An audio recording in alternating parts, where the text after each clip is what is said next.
राधे राधे प्रिय मित्रों, क्या आपको पता है कि गौ माता ने समस्त स्त्रियों को ऐसा कौन सा श्राप दिया था जिसकी वजह से आज तक समस्त नारी जाति को वह श्राप भोगना पड़ रहा है।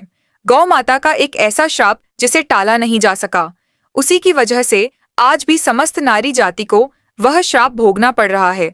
वह श्राप कौन सा था? चलो मैं तुम्हें एक कथा के माध्यम से बताता हूँ मित्रों। एक समय की बात है जब भगवान श्री कृष्ण अपनी राजगद्दी पर विराजमान थे, तब उनके पास देवी सत्यभामा जाती है और कहती है, हे प्रभु, मुझसे आज मेरी एक दासी ने पूछा कि पहले स्त्रियों के बच्चे होते थे तो वह पैदा होते ही चलने लगते थे, परंतु अब ऐसा नहीं है। यह क्यों प्रभु? मुझे इस प्रश्न का उत्तर ज्ञात नहीं था, इसलिए मैं आपके पास आई हूँ। कृपया मुझे इस प्रश्न का उत्तर बताएं। तब श्री कृष्ण कहते हैं, हे सत्यभामा, तुम्हारा यह प्रश्न समस्त स्त्री जाति के लिए अत्यंत महत्वपूर्ण है। अगर तुम इस प्रश्न के उत्तर को जानना चाहती हो तो ठीक है, मैं तुम्हें एक कथा सुनाता हूँ। तुमको इस कथा के माध्यम से पता चल जाएगा कि किस वजह से अब स्त्रियों का बच्चा पैदा होते ही चल नहीं पाता है। तब देवी सत्यभामा कहती है कि हे प्रभु, मैं इस कथा को पूरा सुनूंगी, कृपया आप कथा को सुनाइए। तब श्री कृष्ण कहते हैं कि हे सत्यभामा, एक नगर में एक रामू नामक व्यक्ति रहता था। रामू एक स्वार्थी व्यक्ति था। रामू के पास में एक गाय थी। वह गाय दूध देती थी और वह रामू उस गाय को हरा भरा चारा खिलाकर उसका दूध निकाल करके उस दूध का क्रय विक्रय किया करता था। श्री कृष्ण कहते हैं कि हे सत्यभामा, रामू गाय का दूध खुद भी पीता था, अपने परिवार वालों को भी पिलाता था। उस है के दूध की वजह से ही रामू अपने घर की दिनचर्या चलाता था। श्री कृष्ण कहते हैं कि हे सत्यभामा, धीरे धीरे रामू का समय इसी तरह से व्यतीत हो रहा था। कुछ दिनों बाद ही एक समय ऐसा आया कि जब रामू को गाय ने दूध देना बंद कर दिया। जैसे ही गाय ने दूध देना बंद कर दिया तो इधर रामू ने उस गाय को चारा भरा डालना बंद कर दिया। और एक दिन वह आ गया कि उस दिन रामू ने गाय को बहुत मारा पीटा और उस रामू ने उस गाय को घर से ले जाकर जंगल में छोड़ दिया। अब वह गाय बेचारी अकेली पड़ गई। बेचारी गाय अकेली जंगल में इधर उधर घूमती फिरती है और एक दिन जंगल में बने एक मंदिर के पास में पहुंचती है और भगवान से विनती करते हुए कहती है, हे भगवान, मैं आपसे यह वंदन करती हूँ कि हे प्रभु, आपने हमें गाय की योनि में डालकर कितना गलत काम किया है। श्री कृष्ण कहते हैं कि हे सत्यभामा, वह गाय कहती है, देखिए, जो आपकी 84 लाख योनियों में सर्वश्रेष्ठ योनि मानव की है, वह कितना पाप और कितना दुष्कर्म करता है। वह गाय आगे कहती है, जब तक मैं दूध देती रही तब तक उस व्यक्ति ने मुझे अपने घर पर रखा। जैसे ही मैंने दूध देना बंद कर दिया उसके बाद में उसने मुझे चारा भी नहीं डाला। इतना ही नहीं, उसने तो मुझे घर से बाहर ही निकाल दिया। अब मैं इधर उधर भटक रही हूँ।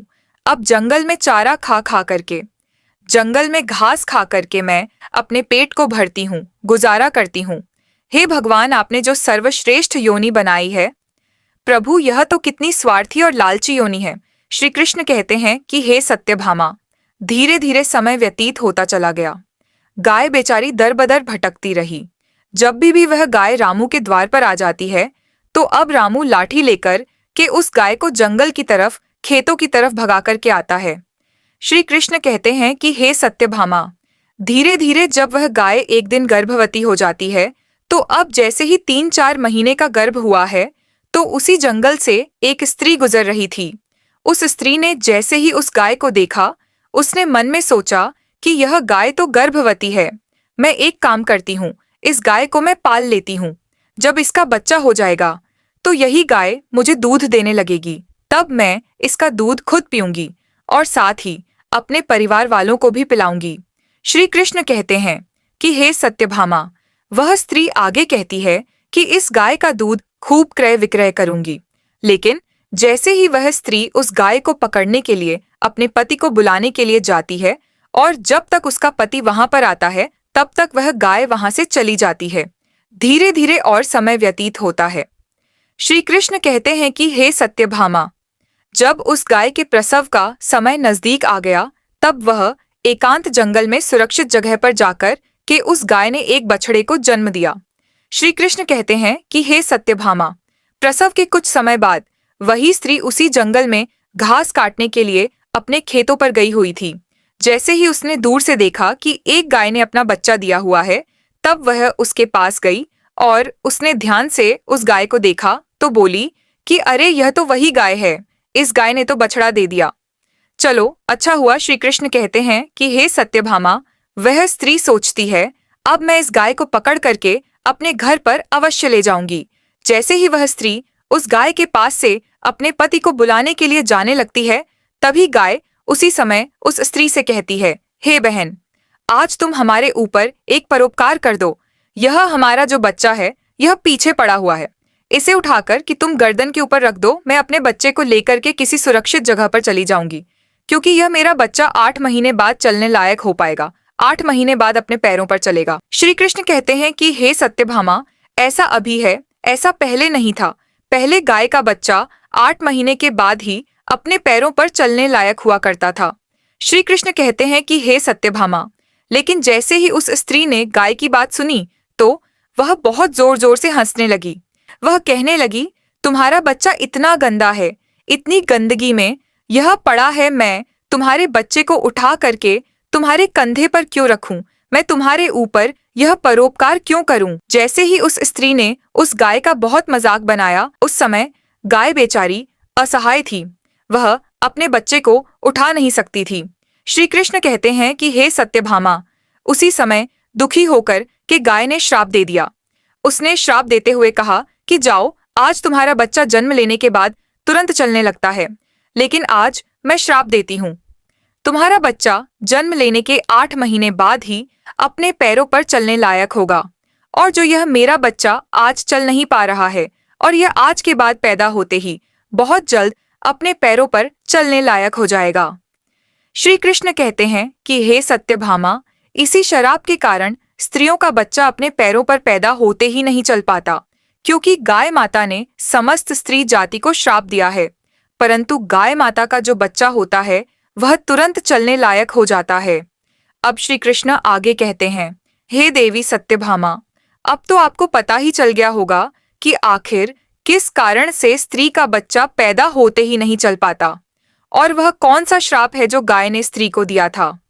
तब देवी सत्यभामा कहते हैं कि हे प्रभु, अब मुझे मेरे प्रश्न का उत्तर मिल गया है।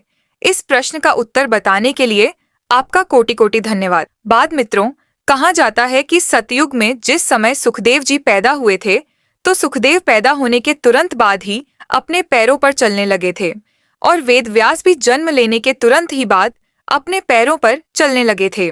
यह बात सतयुग की थी, लेकिन कलयुग में ऐसा नहीं है, क्योंकि गाय ने समस्त स्त्री जाति को श्राप दे दिया था। उसी दिन से समस्त स्त्रियों के जो बच्चे पैदा होते ही चलने लग जाते थे, उनकी प्रक्रिया वहीं पर रुक गई। गाय के श्राप के कारण ही स्त्री का बच्चा 8 महीने बाद ही बच्चे चलने लायक, अपने पैरों पर खड़े होने लायक बन पाता है, और गाय का बच्चा उसी दिन से अपने पैरों पर चलने लायक हो जाता है। इसीलिए किसी की आत्मा को कष्ट नहीं देना चाहिए, और यही सनातन धर्म का सबसे बड़ा धर्म है। गोस्वामी तुलसीदास ने लिखा है, परहित सरस धर्म नहीं भाई, दूसरे के दुख में दुखी हो जाना, दूसरे के काम आना सबसे बड़ा धर्म माना गया है। तो इसलिए हमें असहाय पशु की पक्षियों की सहायता करनी चाहिए।